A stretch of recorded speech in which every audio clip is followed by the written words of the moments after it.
Bismillahirrahmanirrahim. Today we are going to discuss the gait cycle or walking, and we will elaborate with the help of the toy that this gait cycle consists of the stance phase and the swing phase.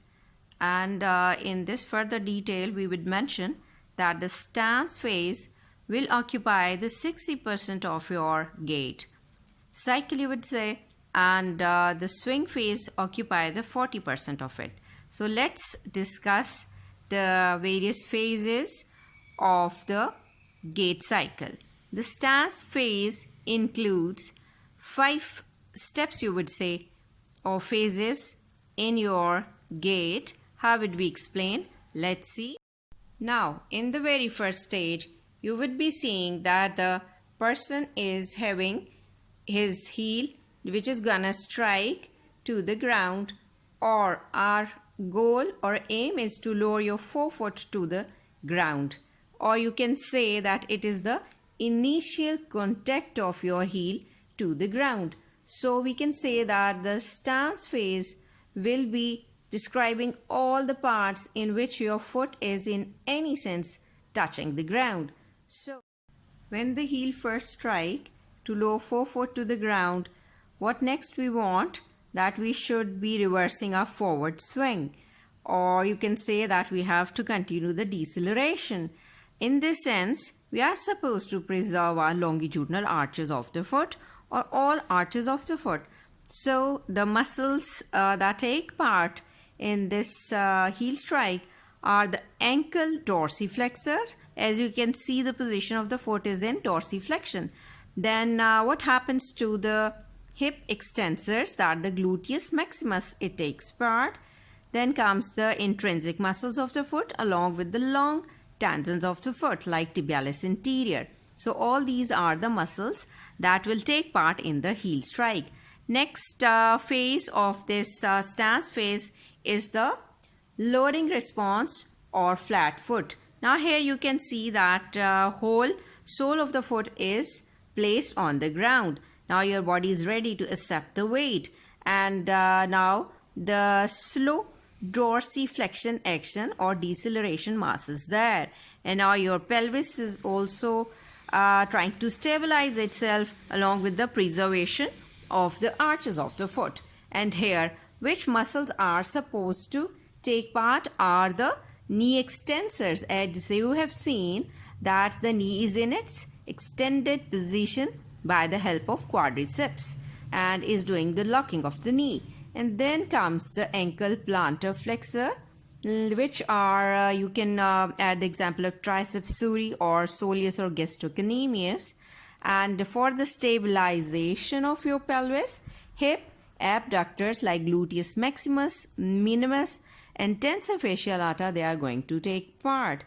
Definitely there would be the preservation of your arches of the foot along with the help of intrinsic muscles of the foot and long flexor tendons of your foot like tibialis posterior and other long flexors of your digit of this foot are taking part.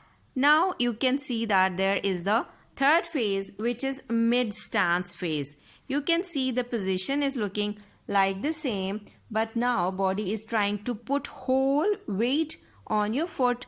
Now we have to stabilize the knee, and there should be a controlled dorsiflexion, or rather you would say that it is a preserve momentum of your previous action, which was deceleration, and your pelvis is stabilized properly and definitely preserving your longitudinal arches. And this is gonna be done with the help of knee extensors, again the quadriceps, then ankle plantar flexors, the gastrocnemius and soleus take part. To stabilize pelvis, hip abductor will function, and definitely intrinsic muscles of the foot and the flexor muscles of your foot like you would say tibialis posterior, they also take part. Now after this third phase, what is going to happen? The terminal stance phase means your heel is now trying to off the ground So what we have to do now here, now your body mass is starting acceleration, but still the pelvis is stabilized. With the help of hip abductor, the acceleration of your body part is through the ankle, plantar flexor, which have come into action through triceps suri, you would say, and preservation of still the longitudinal this foot arch is maintained by the intrinsic foot muscles and the long tendon of the foot.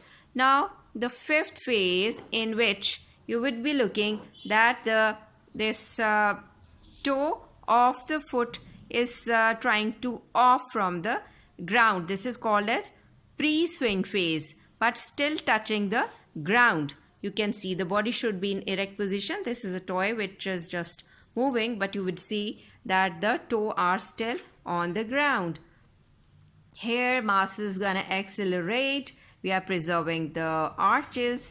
Thigh is supposed to decelerate, and all this section is performed by the long flexors of your foot with the intrinsic muscles, and adductor helices like muscles take part, because they why they are taking part in it, because they avoid the fanning out of the toes of your feet, and that is required basically, that the fanning out of toe shouldn't be there. Now you can see the swing phase, which just consists of the three further phases. Now the foot is succeeded in taking off from the ground. So initial swing, you would say that there is now acceleration, which is at its maximum. Now here what is going to happen, the foot is off the ground when initial swing. The flexors of the hip, iliopsoas and rectus femoris, they are going to take part, and the ankle dorsiflexors, what they are doing, they are clearing your foot from the ground. You can quote the example of tibialis anterior. Same is the case in the mid swing, that now it has to clear the foot from the ground with the help of ankle dorsiflexors like tibialis anterior. So in the terminal swing, what is gonna happen, that now your foot is still not touching the ground, but is trying to be prepared to touch or in contact to the ground, and here maximum or twice eccentric contraction occurs. The deceleration of the thigh or leg is starting, and what is going to happen, the hip extensors and the knee flexors, they come into action. You know, hip extensors are gluteus maximus and hamstrings, and the knee flexors, again you mentioned the hamstrings, including biceps femoris, semitendinosus and semimembranosus, because these three form the hamstrings. This terminal swing adds the ankle dorsiflexion and the knee extension. So